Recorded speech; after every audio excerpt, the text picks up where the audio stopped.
Перевірка спорядження та підготовка до роботи у повітрі. Для бійця сил спецоперації на позивний «Америка» сьогодні 130-й стрибок, але попри неабиякий досвід, уважно кріпить спорядження. Якщо щось зроблю не так, то потім ви будете мене ловити в морі. Це спільні тренування бійців сил спецоперації України та Сполучених Штатів на полігоні в Очакові, що на Миколаївщині. Чекає на товаришів і боєць на позивний «Кет». Він у повному екіпіруванні розповідає про роботу в повітрі. Ми відділяємось від літального судна на невеликій висоті, відкриваємось, перевіряємо свої купола, вистраюємо бойовий порядок і, коректуючи один одного по радіостанціям, ми з великої висоти йдемо на велику відстань. За легендою, розвідувальним групам необхідно зайти повітрям у ворожий тил. Щоб здійснити цей задум, використали конвертоплан «Оспрей», що стоїть на озброєнні корпусу морської піхоти та сил спецоперацій США. Під час святкування Дня ВМС України одесити та гості міста мали можливість спостерігати за їх прольотами береговою смугою.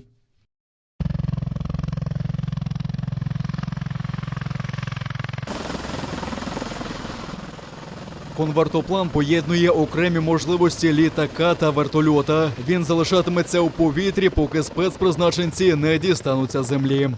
Якщо конвертоплан сяде, в нього є свої потоки, які можуть, якщо він сяде раніше нас, вони нас можуть затягнути у вінти.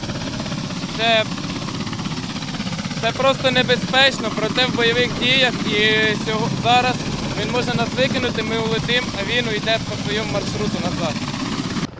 Оператори-розвідники прямують до точки виконання завдання. Саме цей підрозділ брав участь у проведенні показового захоплення британського есмінця «Дефендер», на борту якого відбулося підписання меморандуму про співпрацю Сполученого Королівства та України. Той, що наполохав окупантів, коли пройшов біля берегів Криму, наголосивши, що перебуває у територіальних водах України.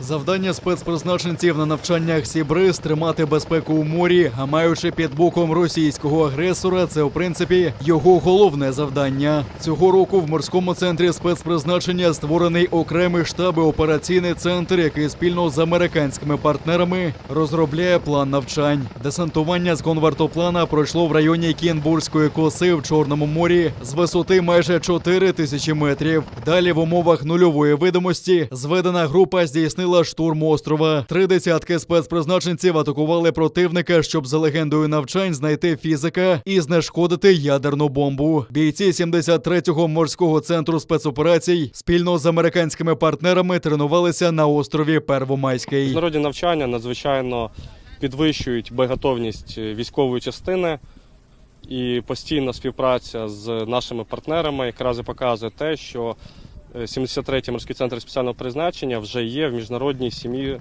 ССО.